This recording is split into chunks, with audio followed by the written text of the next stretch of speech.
Beleza. Primeiro, para a introdução, né? Esse momento está sendo gravado e aí, se você continuar aqui, você está consentindo com a sua participação ser gravada e depois disponibilizada tanto no Discord quanto no YouTube para o pessoal interno do City. Boa noite, gente. E é isso, vou me apresentar de novo. Eu sou Rosiane Oliveira, eu sou coordenadora de conteúdo, vou fazer minha audiodescrição. Eu sou uma mulher parda, meus pronomes são ela, dela. Eu tenho cabelo e olhos castanhos escuros, meu cabelo é cacheado, ele é tamanho médio. Eu estou com uma blusa da edição passada do Haka e o meu fundo é o fundo novo do Haka. A gente tem um arco-íris aqui com as cores, a gente tem acho que uma pílula aqui e tem a logo aqui. Eu tô apontando, meu Deus. Mas tem nos cantos. Tá trocado pra mim. Então eu acho que no superior esquerdo fica o arco-íris, superior direito fica a logo e no inferior direito fica a pílula. Isso. E aí, nossa pessoa palestrante de hoje vai ser o incrível Igor Santos e pode começar. Oi, gente, boa noite. Vou começar com a minha autodescrição e depois eu conto um pouquinho como é que eu tô e como é que tá a expectativa pro momento. Primeiro, eu sou um homem branco, eu tenho um cabelo liso, curto, eu uso um óculos redondo e agora eu tenho um bigodinho insano. Hoje eu tô também de camisa preta e o fundo aqui é tudo dentro do meu quarto, que é um bonde de parede branca, por enquanto. Enfim. É, E aí, queria dizer que tô super nervoso, velho. O Hackafradão é um evento que eu tenho muito carinho, assim, desde de muitos anos atrás. E aí, quando eu recebi o convite de Camila e de Rosa para vir conversar com vocês sobre o UX, eu fiquei muito feliz, né? Primeiro, eu fiquei me achando, que eles me levaram em consideração como opção. E segundo, fiquei muito feliz porque é uma causa que eu acredito muito, assim, é um evento que, como eu falei, eu tenho muito carinho. E aí é isso. Vou compartilhar aqui e a gente já começa. Calma aí.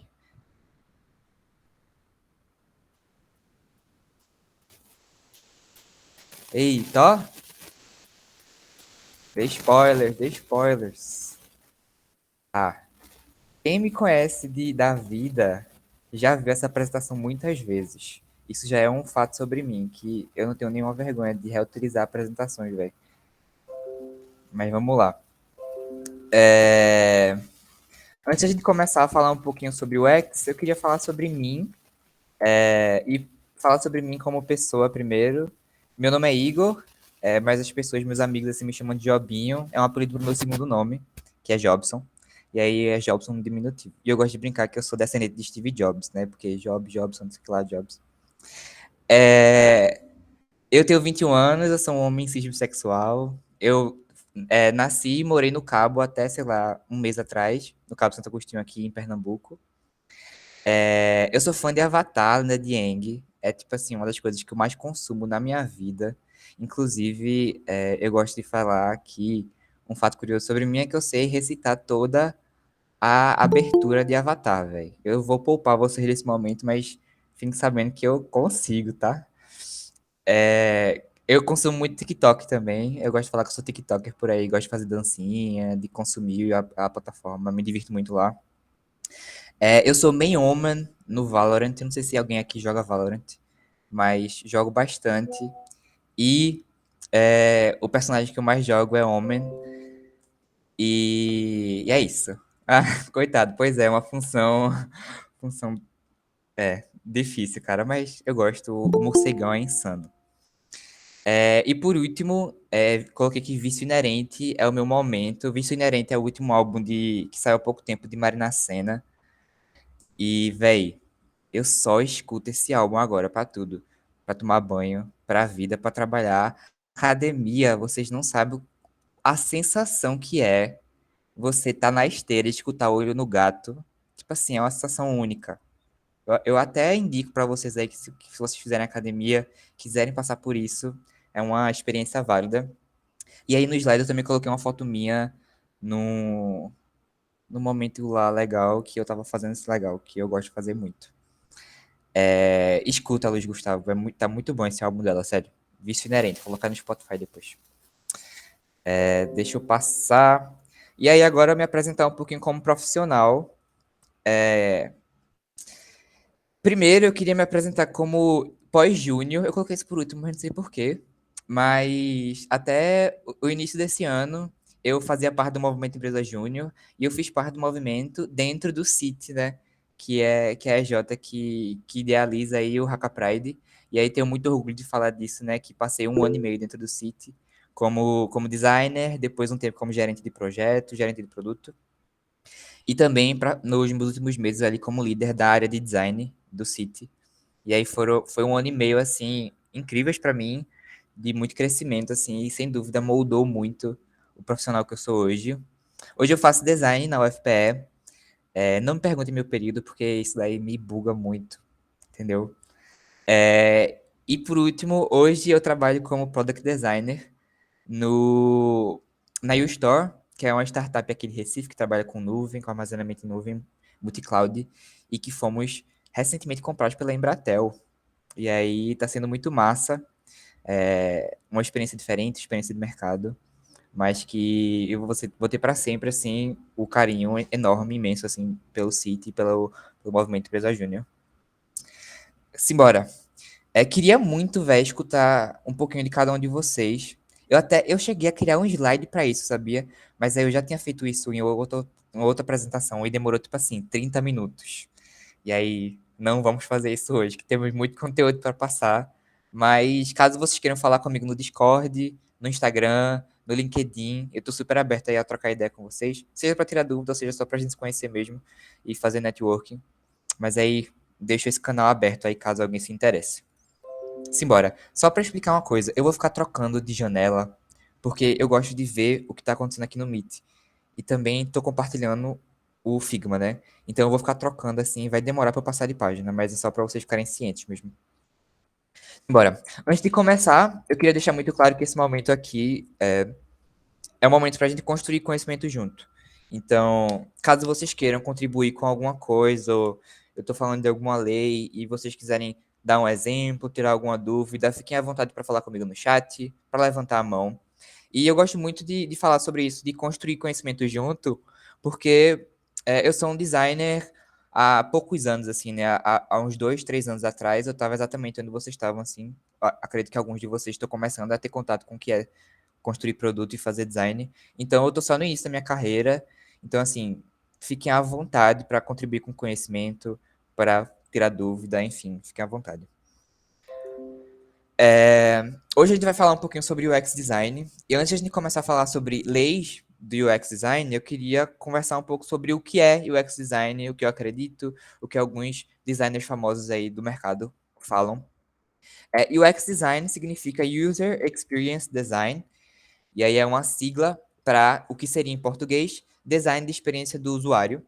E aí eu acho que esse termo ele é bem intuitivo assim, né, para a gente entender que dentro do design a gente estuda a experiência dos nossos usuários, dos nossos possíveis clientes, e como ele se relaciona com o nosso produto. Então eu até coloquei uma frase aqui: UX está relacionado à experiência propiciada por um produto interativo. Então pode ser um aplicativo, pode ser um elevador, pode ser uma torradeira que eu comprei, sei lá, na Tokstok. Não sei se vem torradeira na Tokstok, mas sei lá, na Magalu.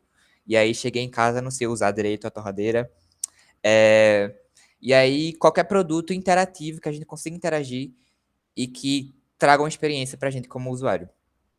Por último, eu coloquei uma frasinha ali em cima do UX sempre se conecta com o entendimento de uma tarefa ou de uma dor motivadora para que o uso determinado seja feito de forma correta, né? E aí, para que a gente entenda um pouquinho essa relação de entendimento de tarefa e dor motivadora, eu separei um pouquinho do que é fazer, construir um produto, construir um serviço através de UX design. E aí, gente, de novo, eu vou até voltar para o Meet aqui para eu conseguir acompanhar os comentários. Mas sim, voltamos. Vamos lá. É, Quando a gente está fazendo, quando a gente está pensando em um novo produto, pode falar, Rosa. Beleza, beleza. Valeu, Rosa. Show. Bora lá. eu dividi, e dentro de UX a gente faz muito isso, né? De tipo, de que a gente precisa se preocupar enquanto a gente está construindo um novo serviço. E aí, primeiro, eu divido na seção de o quê, e aí alguns questionamentos importantes que a gente pode se fazer durante a construção desse produto. E aí, quais tarefas esse produto precisa auxiliar o usuário a realizar? Então, o que o produto precisa fazer e quais funcionalidades que eu vou adicionar a esse produto? Se é uma torradeira, eu quero que, assim que ligue na tomada, boa, isso. Eu quero que assim que eu ligo na tomada, a torradeira, ela avise em quanto tempo falta para ela ficar quente e pronta para usar. Eu quero que o meu aplicativo ele tenha um chatbot com inteligência artificial, não sei. E aí, o terceiro ponto é o que é relevante ou não para esse contexto. Um ponto muito importante quando a gente tá. Eu acho que até Lelec e Esther falaram sobre isso nas palestras da terça-feira, sobre o quão é importante a gente entender o contexto da gente, e através do UX a gente consegue fazer isso.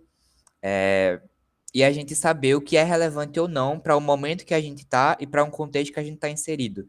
Então, qual é, por exemplo, o impacto de eu colocar um chat dentro de um aplicativo na minha primeira versão, sabe, que vai sair? Será que isso vai mudar muito a experiência das pessoas que vão usar? Será que isso vai adicionar muito valor, né, à minha solução, ao meu produto, ao meu serviço? Isso é um ponto importante para ser pensado também. E aí, por último, na coluna de como, eu separei dois questionamentos importantes. O primeiro deles é como seria a forma mais intuitiva de estruturar informações. É importante ver que o que a gente está construindo algo e como a gente está pensando no caminho que ele vai ser feito, na forma que isso vai ser construído. E aí, o primeiro a gente fala sobre intuitividade desse serviço.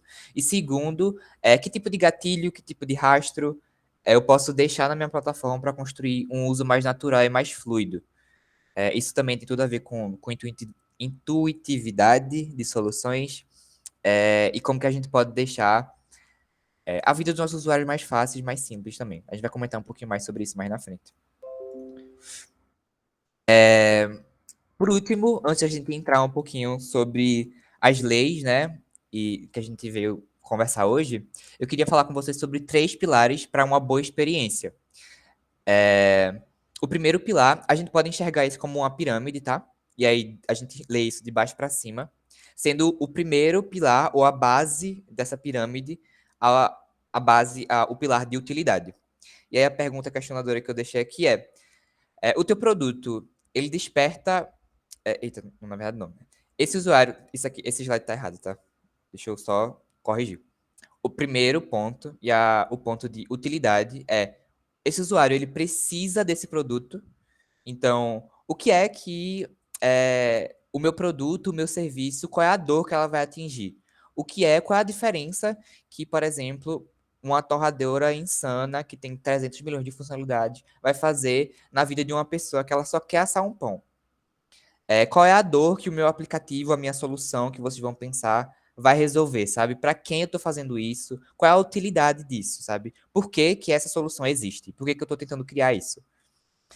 E aí, quando a gente consegue sanar esse primeiro ponto de utilidade e a base dessa pirâmide, a gente passa para o ponto de usabilidade. Que você permite que o seu usuário consiga usar facilmente o seu produto, ou seu sistema, seu serviço, seja lá o que for que você está construindo. Isso é uma pergunta importante, porque não só conseguir usar, mas a gente enxergar a usabilidade também como uma forma de trazer mais pessoas e de reter pessoas dentro do nosso serviço, né?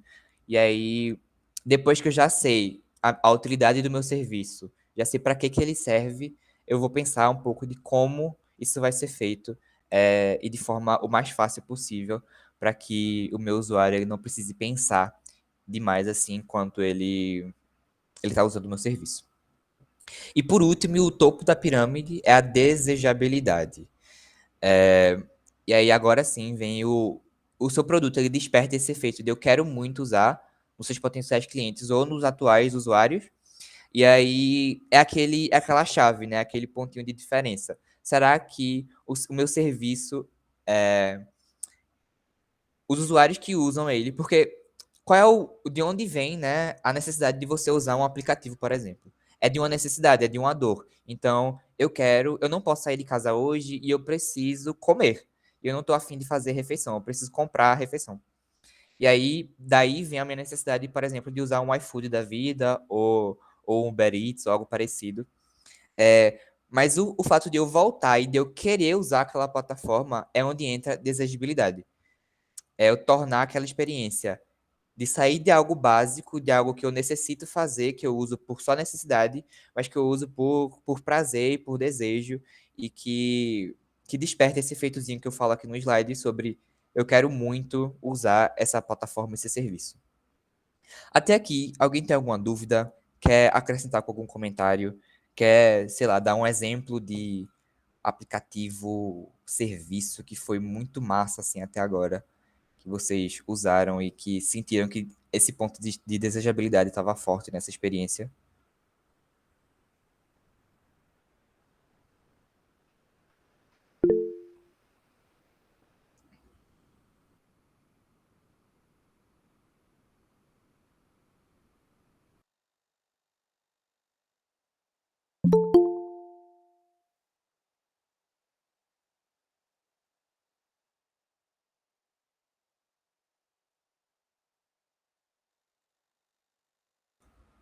Loucura, né, velho?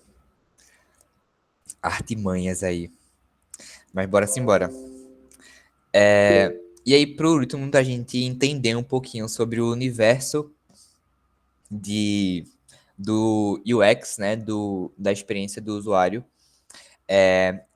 Coloquei essa foto aí de Dan Safer, que é um designer enorme aí. E ele fez esse gráfico aí em 2016.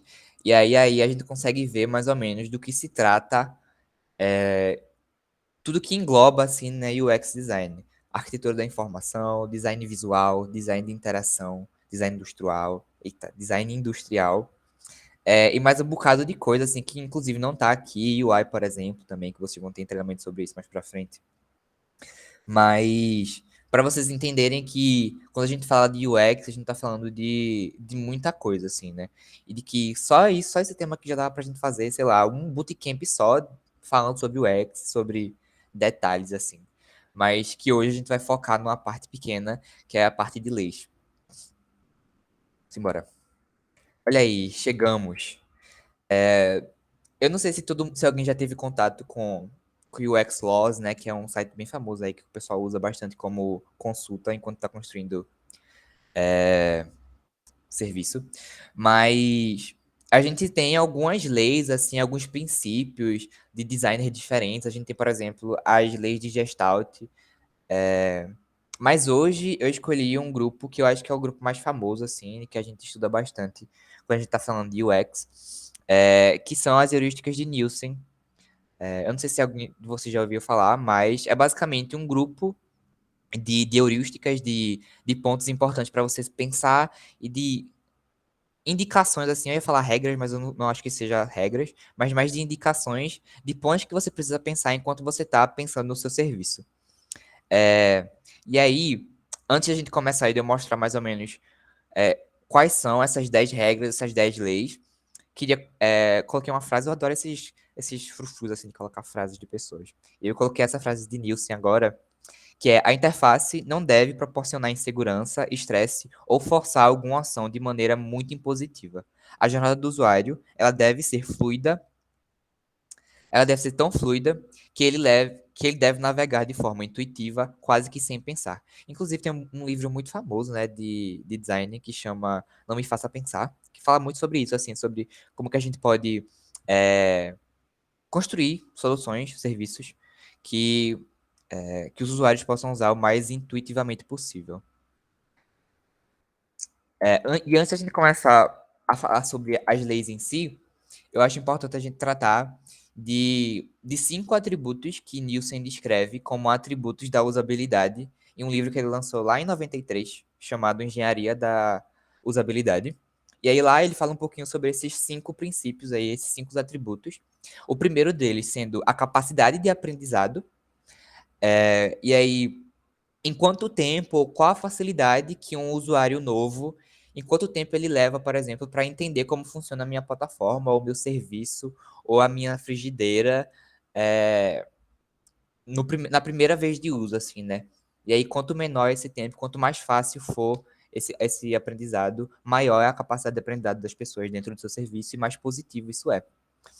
Eficiência é em relação a como a gente consegue usar de forma rápida e de forma eficaz, né, também, de forma do jeito que é para ser usado e no potencial máximo, assim. Capacidade de memorização é em relação a o quanto eu não preciso aprender novos conceitos para que eu consiga usar essa plataforma, por exemplo, que eu consiga fazer navegar por ela muito intuitivamente e com memória de coisas que eu já entrei em contato, por exemplo, em outros pontos da minha vida. O quarto ponto é em relação a erros, que sempre que a gente está construindo um produto ou um serviço, um grande objetivo da gente é evitar erros, né? Porque quando a gente fala de experiência, erros, querendo ou não, eles trazem aquela sensação de frustração, né? Pelo menos em primeiro momento, assim. E aí, um grande objetivo da gente é evitar que esses erros aconteçam, mas os erros vão acontecer, assim, né? E aí, esse atributo aí da usabilidade é a gente metrificar isso, a taxa de erros e entender o quanto eles estão acontecendo e por que eles estão acontecendo. E por último, satisfação, que é uma métrica mais, como posso dizer, abstrata, assim, né? Não tem como a gente colocar em números a satisfação de uma pessoa de forma, assim, 100% confiável. É, mas é a gente entender qual é o nível de satisfação das pessoas que estão passando pelo nosso serviço. Então, eu fui no banco hoje e... Eu não fui no banco hoje, tá? Isso foi só um exemplo. Mas, da última vez que eu fui no banco, não foi uma experiência muito boa, assim, presencialmente falando, né? Tem muita burocracia e você passa... Por exemplo, eu passei por 2 filas para fazer uma ação muito simples, assim, que eu poderia fazer, sei lá, em minutos. E aí eu passei horas lá no banco esperando na fila.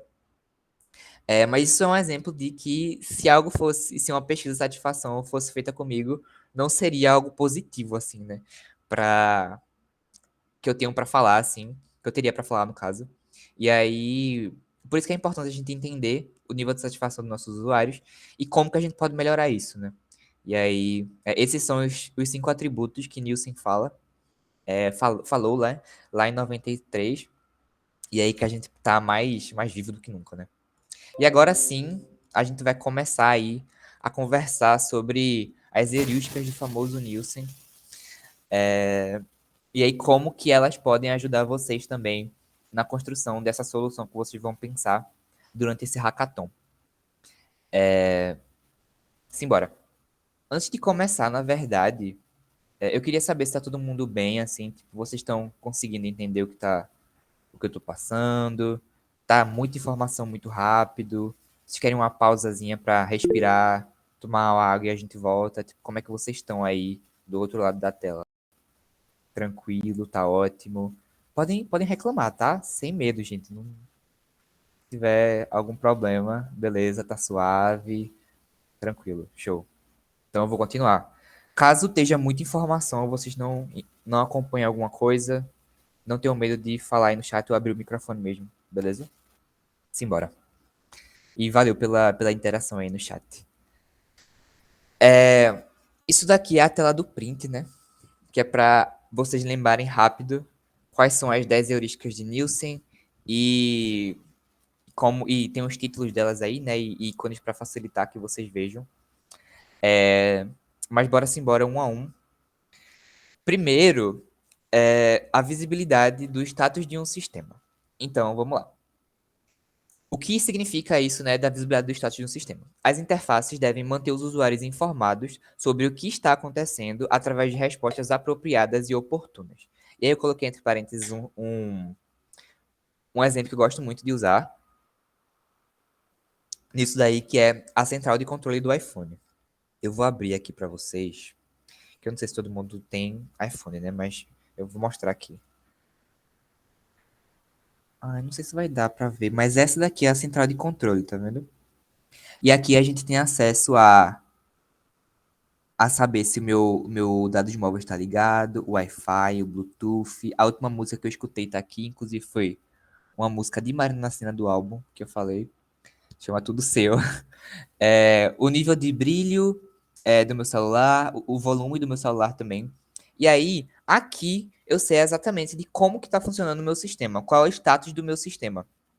Eu sei que tá com brilho baixo, eu sei que o volume, pois é, eu sei que o volume tá quase 50% aqui. Eu sei que meus dados móveis estão ligados. Eu sei que, por exemplo, meu celular ele está conectado a uma rede Wi-Fi. E aí eu tenho aqui, por exemplo, eu sei que a minha lanterna está desligada, que o meu celular está em economia de bateria nesse exato momento, no modo economia de bateria.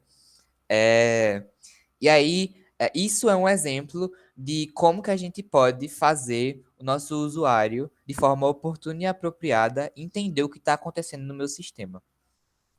E aí, um exemplo bom também é, por exemplo, caramba, eu falei exemplo muitas vezes agora nos últimos momentos, né? Perdão, velho, acho que já tá começando a perder o sentido.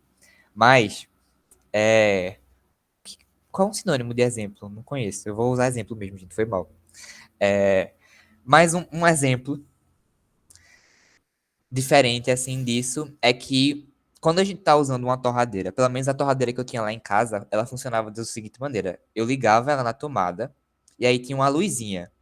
E aí, o que que eu achei? Se tá verde, é porque eu já posso tirar o meu pão. Correto? Errado. Descobri isso há pouco tempo, uns anos atrás. Que é, quando ela fica verdinha a primeira vez, pelo menos a do lado de casa, é porque a torradeira ela tá pronta para usar. Tipo, ela tá numa temperatura ok para eu colocar o meu pãozinho com queijo e presunto ali para fazer o meu misto. E aí, isso é um exemplo de visibilidade do status do sistema, mas que não é feito de forma intuitiva e apropriada, né? Porque eu demorei anos para entender como funcionava a luz numa torradeira. E aí, conversando com amigos também, isso é um tema comum, assim, não é só falta de QI da minha parte.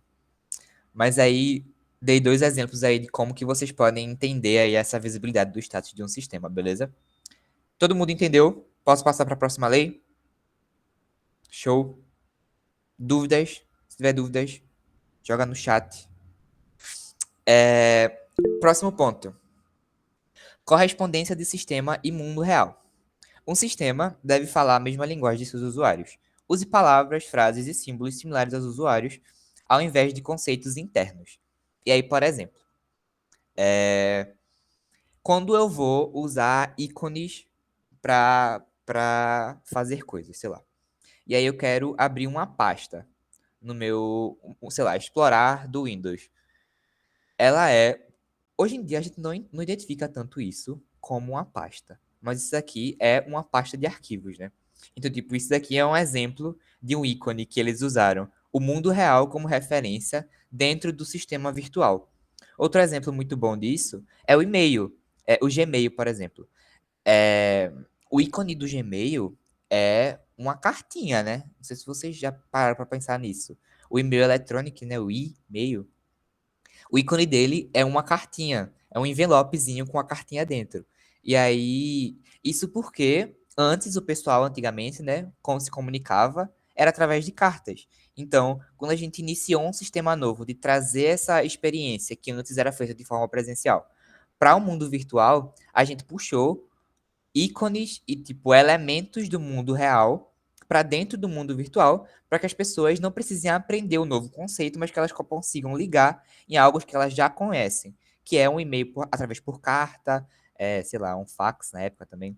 E aí quando eu coloco o íconezinho de uma carta, o meu cérebro pensa, pô, posso mandar uma carta dentro daqui, ou é aqui que eu vou me comunicar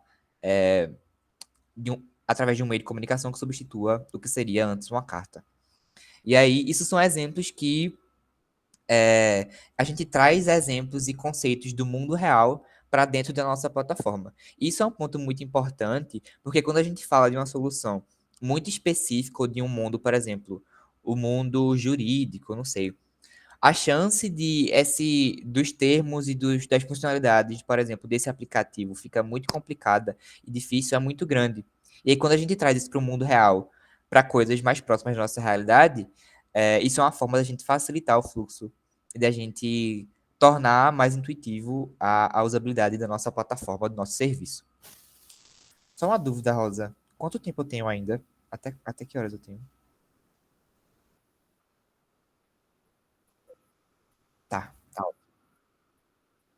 Não, não precisa não. Tá de boa, de boa. Às 8 tá tranquilo. Consigo. Simbora. Alguma dúvida nesses dois pontos? A gente tem mais 8 pra ir, viu? Dúvidas? Não? Bora simbora então. Terceiro ponto: controle e liberdade do usuário. Usuários geralmente executam ações por erro. Uma possibilidade de reverter ações para remover a insegurança do usuário ao utilizar um sistema é um ponto interessante. E aí eu coloquei uma frasezinha que é para facilitar o entendimento. Dê ao seu usuário o Ctrl Z. Vocês têm conhecimento do que é esse atalho, o que significa esse atalho Ctrl Z? Para caso alguém não tenha conhecimento disso, quando você está digitando alguma coisa no Docs, por exemplo, ou quando você está no Figma, sei lá, no Photoshop, criando, no Paint, fazendo seus desenhos, é, existe um atalhozinho e você erra alguma coisa, existe um atalhozinho, se você apertar Ctrl e Z, você volta ao estado que você estava antes. Então, é basicamente isso, assim. É um atalhozinho ele é bem universal até, funciona em muita plataforma, que é um atalho de você reverter o que você acabou de fazer agora. O que é Ctrl Y, Rosa? Compartilha aí com o pessoal. Olha aí. É setinha pra trás e setinha pra frente, pô. Insano. Essa eu não sabia, não. Olha aí. Rosa construindo conhecimento em conjunto. É. Simbora. Mas é basicamente isso. Essa heurística, ela fala sobre. O que eu falei antes, né? A gente vai construir uma plataforma ou um serviço, a gente vai pensar no serviço que ele evite que erros aconteçam. Mas eles vão acontecer e é importante que o seu usuário tenha a possibilidade de voltar, caso isso aconteça. E aí isso traz, como fala ali no textinho, isso remove essa carga de insegurança que a gente tem quando a gente está começando a usar uma plataforma nova, por exemplo. E aí por isso que é tão importante a gente pensar em formas da gente não só evitar erros, mas formas da gente reverter caso algo ruim aconteça ou caso algo não desejado aconteça. Show? Dúvidas?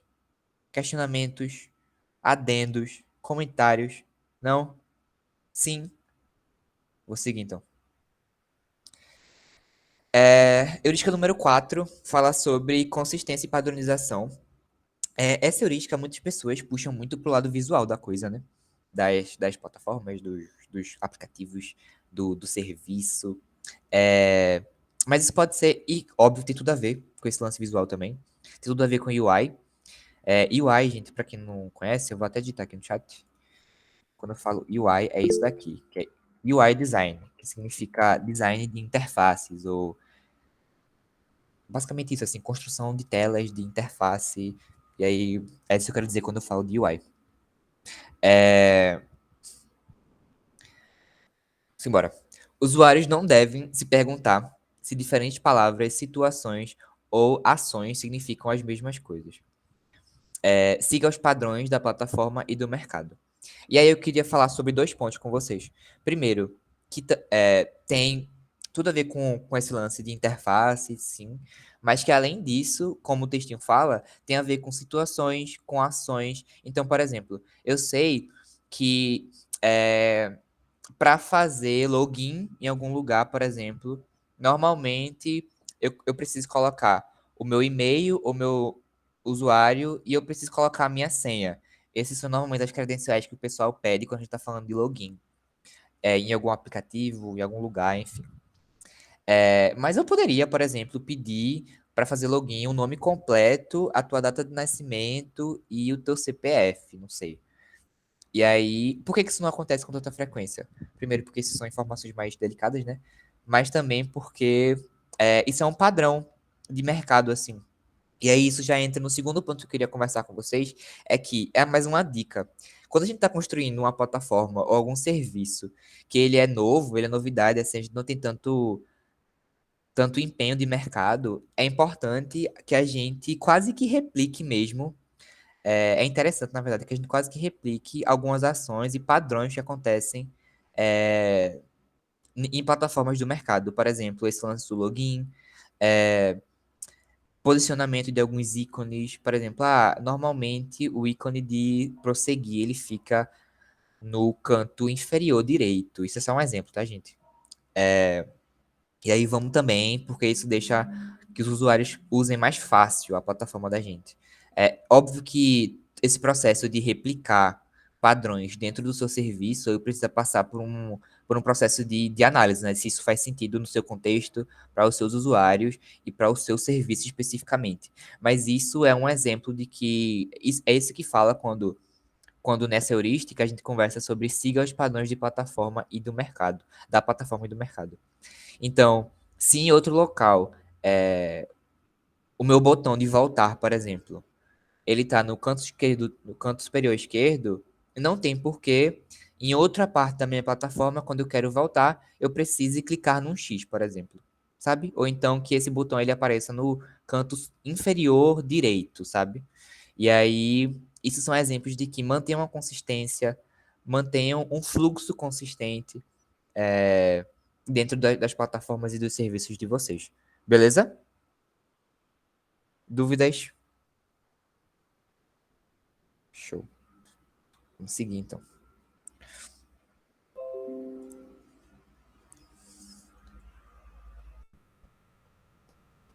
Eu acho que isso aqui é a número 6. Não sei, mas eu acho que é a 6, tá? Prevenção de erros. É... Boas mensagens de erro. Isso até é um ponto construtivo, tá? Do meu slide aí, olha aí. Errei na experiência do usuário. Poderia colocar os números antes, para que eu não precise lembrar em qual heurística eu tô. É... Prevenção de erros. Boas mensagens de erros são importantes, mas os melhores sistemas evitam que problemas ocorram ao longo do uso. É, foi o que eu falei, né? Quando a gente está pensando numa plataforma ou num serviço, a gente está construindo uma jornada, uma etapa, né? Etapas que ela previna ao máximo, assim, o erro. Então, se eu vou, por exemplo, uma coisa que eu me irrito muito é quando eu tô criando uma conta em alguma plataforma que seja, e aí eu preciso criar uma senha. E não tem as descrições do que é preciso para eu criar uma senha embaixo. Aí eu coloco uma senha só de números ou só de letras minúsculas. Aí quando eu vou salvar, fica vermelho. Aí que me avisa, pô, você precisa de um caractere especial, números, letras minúsculas e maiúsculas, não sei o que, um bocado de coisas que eu preciso fazer para cadastrar uma mera senha. E aí, isso é um exemplo de prevenção de erro. Eu poderia muito bem colocar uma mensagem para o meu usuário para que ele possa entender o que é necessário para criar uma senha. E aí, quando eu não faço isso, eu escolho um caminho que é: primeiro, eu escolho a frustração do meu usuário, para depois eu mostrar para ele o que é necessário para que ele consiga continuar a jornada dele, né? E é que aqui isso acontece. Isso é um ponto simples que aconteceu no início da jornada do meu usuário, mas ao invés de eu começar a minha jornada dentro do teu serviço positivamente, eu pelo menos, Igor, eu já começo estressadíssimo, assim, porque eu já vi o negócio vermelho vibrando na minha tela. É, e aí, além disso, outra forma também de prevenir erros é quando a gente está falando de, por exemplo, excluir pasta ou excluir arquivos. É, normalmente, quando a gente vai excluir, aparece aquelas mensagenzinhas de erro, né? De prevenção de erro. Por exemplo, vou excluir um arquivo. Aí vem um pop-upzinho assim, alguma mensagem na minha tela. Você tem certeza que você quer excluir esse arquivo para você certificar de que o usuário não está cometendo um erro antes de que algo importante aconteça, né? E isso também é um exemplo de prevenção de erros. É, são caminhos, isso aí que eu estou citando agora, né? São caminhos e formas para que a gente evite frustrações de nossos usuários através de erros, né? E aí é super importante que vocês. E é por isso que é importante a gente testar os nossos serviços antes da gente colocar ele para mercado, para a gente entender onde que tá esses erros, onde eles estão acontecendo e que a gente possa sanar esses problemas para fazer o fluxo ficar mais fluido. A próxima heurística é em relação a reconhecimento em vez de memorização. Minimize a carga de memória do seu usuário, construindo elementos, ações e opções visíveis. Evite forçar os usuários a lembrar informações. Então, um exemplo muito claro disso, eu não sei se vocês têm conhecimento do que é o menu. Eu vou até mostrar aqui no Google, é mais fácil. Calma aí.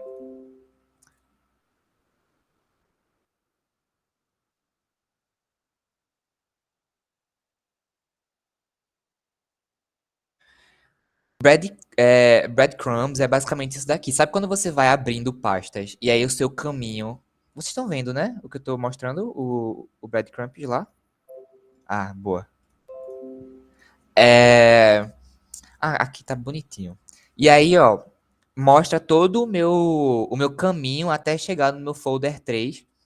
E aí, isso é um exemplo de, é, de reconhecimento em vez de memorização. Porque eu não vou precisar decorar o caminho que eu trouxe, mas tem ali, eu posso só olhar para cima e ver aonde eu cheguei, entendeu? O caminho que eu levei até isso. E aí, isso é um exemplo mínimo, assim, do que seria reconhecimento ao invés de memorização.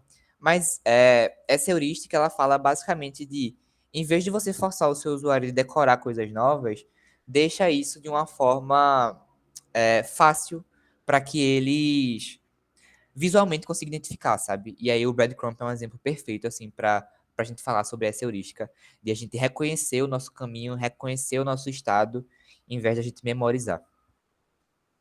E eu não sei se vocês já perceberam, mas as heurísticas, elas se conversam muito, né? Uma depende muito da outra. E aí, um exemplo dessa conversa, né, dessa interligação que eu posso dar, é muito em reconhecimento em vez de memorização. Lá no início, quando a gente falou de status do sistema, né? Eu poderia, por exemplo, decorar que eu liguei o meu dados móveis do celular. Eu poderia saber lembrar, forçar meu usuário a lembrar que ele está conectado a uma rede de Wi-Fi. Mas ao invés disso, eu deixo o status desse sistema claro o suficiente para que eu visualmente consiga identificar que eu estou conectado a uma rede de Wi-Fi que se chama apartamento 302, que é o meu caso. Deu para entender? Pode falar, Rosa.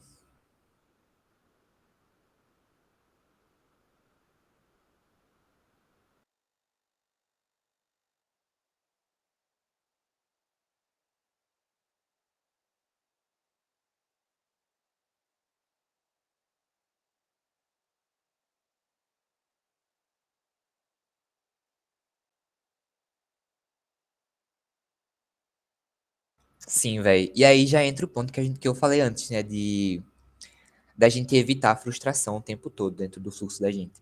Se, por exemplo, tivesse fácil de reconhecer ali, sim, é muito. Eu comprei uma cadeira esses dias, há uns meses atrás, na verdade, que, nossa, era horrível o site, sempre acontecia isso.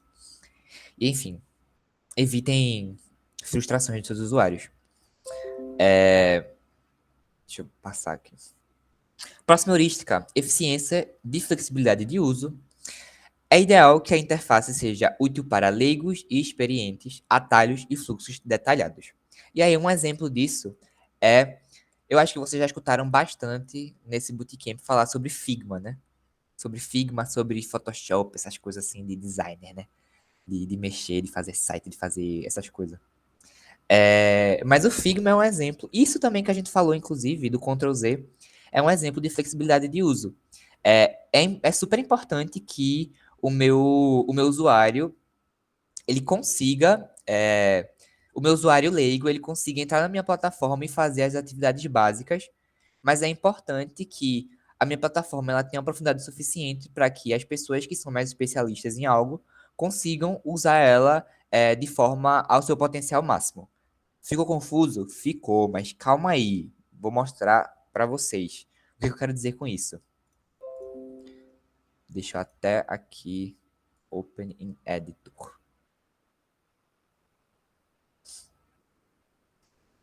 Pronto, aqui a gente tem a interface do Figma. Tem aqui as camadas, tudo certinho. E aí, eu, como designer, eu tenho acesso a algumas informações e algumas funcionalidades. Por exemplo, essa daqui de fazer o meu site se mudar automaticamente, porque eu tenho conhecimento de área, eu sou designer, então, tipo, eu tenho acesso a algumas informações mais importantes ou mais técnicas que não necessariamente todo mundo vai precisar ter conhecimento. Eita. Mas você que é um usuário que nunca entrou no Figma, é importante que você tenha, por exemplo, todos os ícones aqui de forma fácil.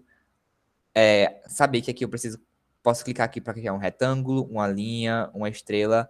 Mas não sei se você percebe, mas todos eles têm atalhos aqui, né?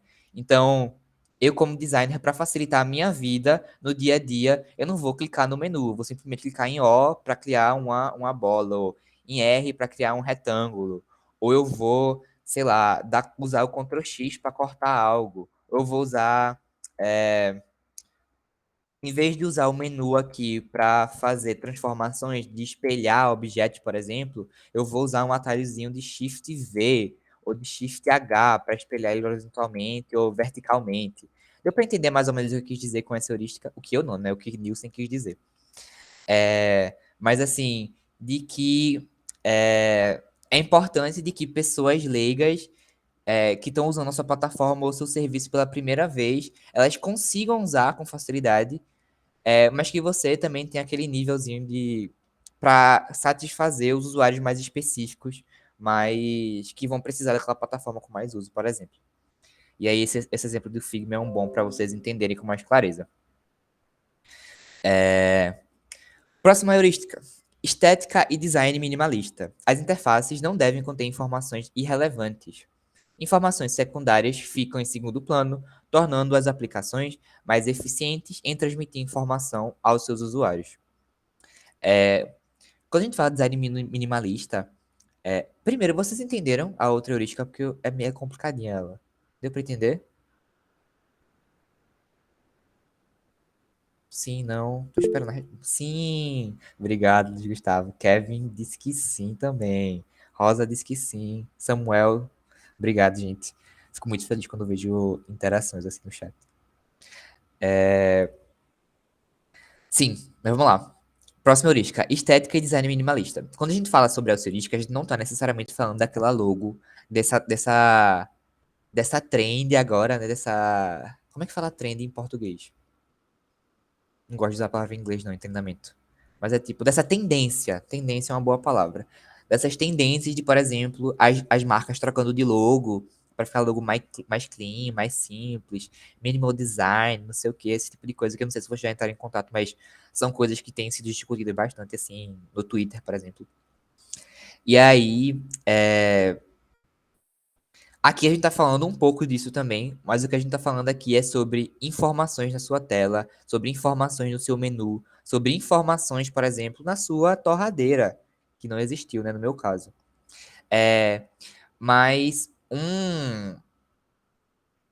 e aí, tipo, a gente aqui está falando sobre a preocupação do que é realmente necessário aparecer na minha tela. Por exemplo, se é uma tela de login, o que é necessário aparecer aqui para que o meu usuário consiga completar a tarefa de forma satisfatória e que previna o máximo de erros possível. É importante que a gente tenha todas as informações necessárias, mas organizadas de forma a deixar a tela, assim, a interface, o menos poluída possível, assim, né? E um ponto que eu sempre questiono, assim, as pessoas quando eu estou construindo interfaces, é que a galera gosta muito de colocar coisa, né? Colocar cor, colocar um monte de ponto focal, não sei o quê. Mas quando a gente está construindo um serviço, é importante a gente pensar qual é o objetivo que eu tô aqui nessa etapa do meu serviço. Qual é o meu objetivo principal? E aí eu vou dar muitos exemplos de produtos digitais, porque é o que eu tenho mais contato assim do trabalho, por exemplo, né? Mas quando eu abro um site assim, não sei, e abri o site de uma startup, não sei, eu quero entender qual é o serviço que eles oferecem. Qual é o meu objetivo principal aqui, nessa seção do meu site? É, por exemplo, que as pessoas, elas entendam o meu serviço e eu quero trazer pessoas a contratar o meu serviço através dessa seção do site, por exemplo. Então, os meus pontos focais principais são as informações sobre meus serviços e um botãozinho, por exemplo, de um call to action de para entrar em contato com a empresa. E aí, isso é um exemplo de tipo, como que eu preciso entender qual é o objetivo da minha etapa, da etapa que eu tô ali, e tornar isso visualmente, conseguir alcançar o meu objetivo através de representações visuais. E aí, isso é um exemplo de um produto digital, mas isso pode acontecer, por exemplo, no elevador, numa fila de banco, e aí, quando a gente pensa em quais informações são necessárias e como organizá-las da melhor forma.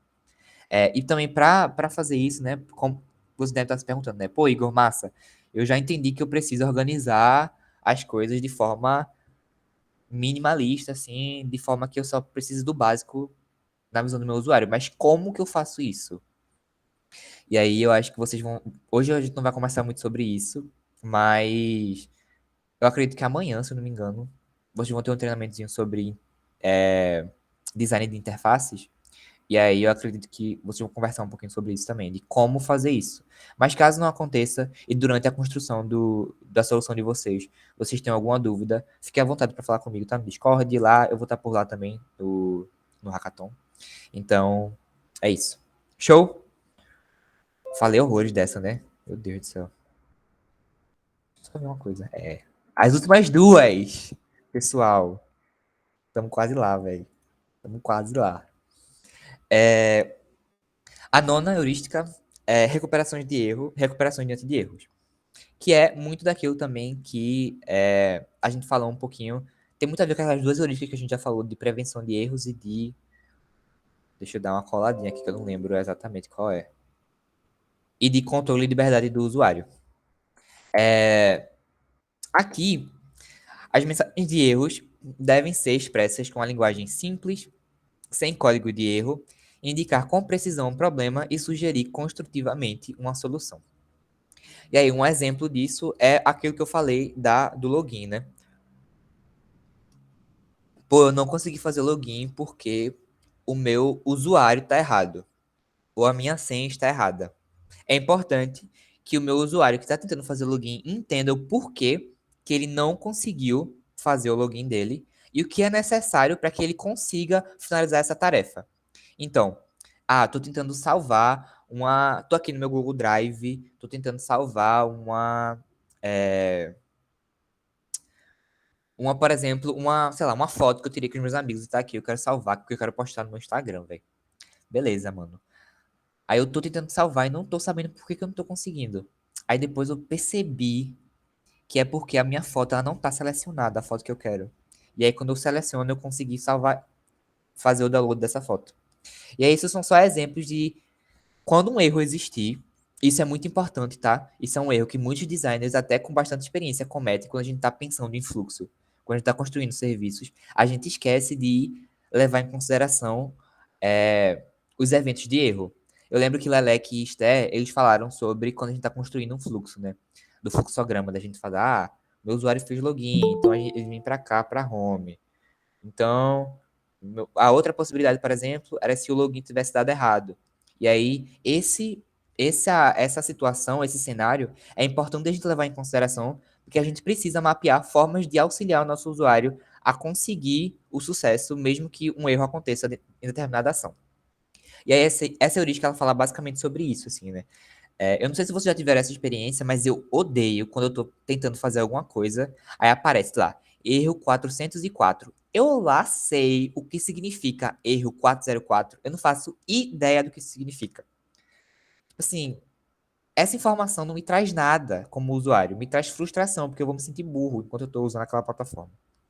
Então, não é muito melhor, em vez de eu colocar lá, agora eu sei, depois de muitos traumas, né? Pesquisei e sei. Mas em vez de colocar. Então, diga aí pra gente, Rosa, o que significa o erro 404. Certo. Boa. Então, melhor do que, por exemplo, eu dizer ao meu usuário que aconteceu um erro 404 com ele, não é melhor dizer que ele teve um erro de acesso e como ele pode. O que que ele pode fazer para melhorar e que esse erro possa ser sanado, né? E aí, isso é um exemplo de como essa heurística aí ela se encaixa. Quando o caminho de uma URL não é encontrado dentro do servidor. Sim, velho. Você simplesmente fica sem muito o que fazer. Mas é sobre, gente. Não, na real não é sobre, não. Reclamem. Pra que isso mude. E por último, documentação e ajuda. Que é basicamente uma plataforma boa, né? Quando a gente constrói uma plataforma, a gente está pensando em fazer, como eu falei, evitar o máximo de erros possível. Mas, às vezes, o pessoal vai precisar de ajuda, assim, eles vão precisar de direcionamento. Às vezes eu tô, sei lá, eu cheguei num ponto do Nubank que eu não sei muito bem como que eu peço um cartão, por exemplo. Eu quero pedir um cartão de crédito, mas eu não sei onde eu faço isso.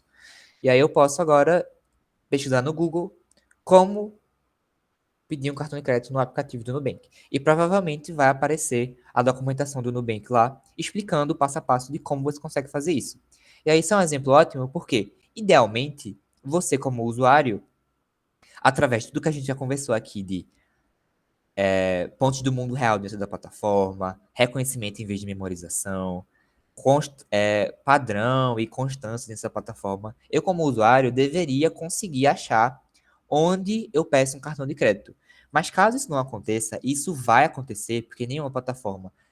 São muitas pessoas, a gente projeta para muita gente, para pessoas com contexto muito diferente, com background muito diferente. Então, por mais que a gente tente ao máximo evitar erros, eles vão acontecer. E é importante que quando eles aconteçam, eu tenha uma documentação ou algum tipo de ajuda que eu possa auxiliar o meu usuário. E aí, por exemplo, estou lá no meu aplicativo do Nubank, estou querendo pedir um cartão de crédito, não achei, não consegui. E aí eu posso ir lá no Google e pesquisar na documentação do Nubank como que eu posso fazer isso. E aí vai ter o passo a passo lá, provavelmente. Eu nem sei se tem esse passo a passo, mas provavelmente tem. E aí é isso. Assim a gente finaliza as 10 heurísticas que eu separei para conversar hoje com vocês. E aí tem o momentozinho do print de novo, né? Caso vocês queiram tirar print para lembrar. Eu vou disponibilizar esse material para vocês, tá? Mas caso vocês queiram de agora mesmo. A gente passou por visibilidade do status do sistema, correspondência entre sistema e mundo real, controle e liberdade do usuário, consistência e padronização, prevenção de erros, reconhecimento ao invés de memória, eficiência e flexibilidade de uso, estética e design minimalista, recuperação diante de erros e ajuda e documentação. Isso, por exemplo, né, esses ícones são a forma muito assim, né, visual de entender, por exemplo, essa heurística de cadê? Reconhecimento de reconhecimento em vez de memória e também de correspondência entre o sistema e o mundo real.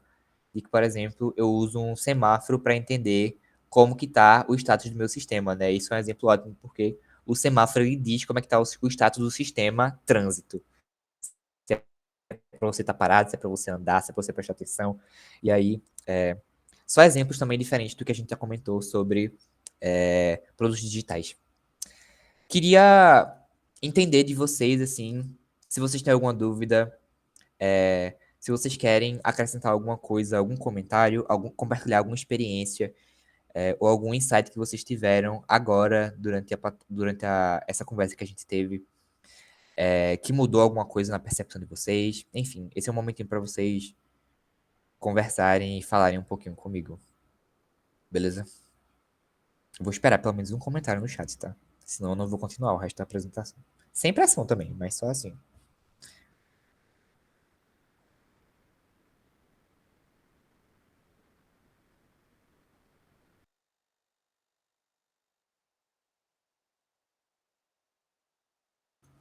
Não, gente, deixa eu falar. Eu senti o clima de tensão sendo criado. KKK. Só vou dizer que achei muito massa. Muito obrigado, Samuel. Você é um cara ou uma pessoa, na verdade, né, que esteve comigo durante essa apresentação. Você e Luiz Gustavo também. Só percebi que eles se complementam. Achei muito legal. Está perfeito, muito didático. Valeu, gente. E assim eu queria encerrar assim, um momentinho da gente. Antes de. Deixei até aqui um lembretezinho para lembrar de tirar um printzinho da chamada para postar no meu LinkedIn, né? Para eu mostrar lá. Mas antes da gente finalizar, eu queria indicar algumas coisas para vocês. Antes de eu mandar esse material para o pessoal do Haka, eu vou adicionar alguns links aqui no final. Principalmente, mas eu vou deixar um link específico aqui, que é esse daqui. Como eu falei para vocês, né, quando a gente fala de UX, de leis de UX, a gente fala de muitas leis diferentes. E as heurísticas de Nielsen, elas são só um conjunto de leis dentro de muitas que tem no mundo de UX. E aí, nesse site que eu mandei para vocês, eu vou mandar o do Laws também, porque esse segundo site aqui é o oficial, sendo que ele está em inglês. E eu entendo que nem todo mundo tem proficiência suficiente para consumir conteúdos em inglês. Então, nesse primeiro link aí, tá as leis traduzidas. No segundo link eu acho mais fácil de você consumir, porque tem lá um filtrozinho de princípios, heurísticas, gestalt, e aí você consegue dividir direitinho. Mas esse primeiro, ele é ótimo, porque ele tá tudo traduzido, tá tudo bem explicadinho. E aí vocês podem também entrar em contato com outras leis que eu não falei aqui hoje, por motivo de tempo mesmo. E também pela quantidade de conteúdo, né, que a gente conversou, que foi muita coisa já. É muita informação de uma vez. Mas aí eu deixo essas dicas aí e também prometo colocar mais coisa para vocês, caso vocês queiram ler, caso vocês queiram se aprofundar no assunto, existe essa possibilidade, né? E por último, eu queria agradecer demais, assim, a presença de vocês. Só reafirmar que o Haka Pride é um evento que eu tenho muito carinho, assim. Inclusive, eu tô com a camisa também do Haka passado. É, E que tô muito feliz, assim, de ter passado por esse momento com vocês. De novo, me deixar super. Eu vou até mandar meu LinkedIn aqui, caso vocês queiram falar comigo por lá. Mas dizer que eu tô muito feliz, assim, com o momento que a gente teve agora. Espero que eu tenha ajudado, pelo menos um pouquinho aí, na jornada de vocês, durante o hackathon. E dizer que, se vocês tiverem algum feedback para mim, algum feedback construtivo sobre oratória, sobre dicção, que eu sei que eu gaguejo muito, repito muita palavra, algum feedback construtivo ou positivo, se quiser me mandar lá no LinkedIn ou no Discord. No Discord, meu nome tá Igor e eu tô com a foto de anime, tá? Pois é. Mas eu sou uma pessoa do bem, eu juro. É, E aí, de novo, muito obrigado. E assim eu finalizo o nosso momentinho de hoje. Show? Valeu demais, gente. E desculpa o pessoal do Haka pelo atraso e pelos transtornos que teve.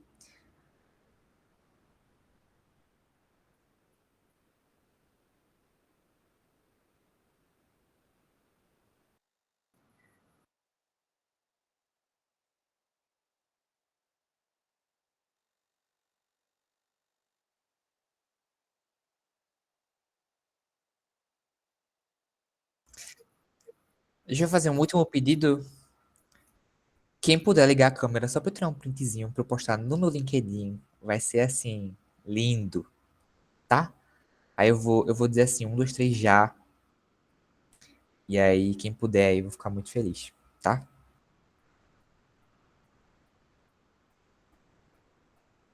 Relaxa, não precisa nem se explicar não, Samuel. Valeu, velho, pela intenção. Show? Vou tirar meu print, viu? No já. Peraí. Eu fico nervoso com esse momento. Peraí.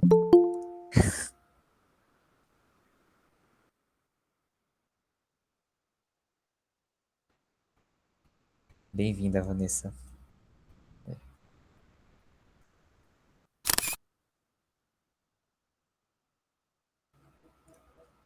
Foi! Temos um print. Demorou, né, gente? Foi mal.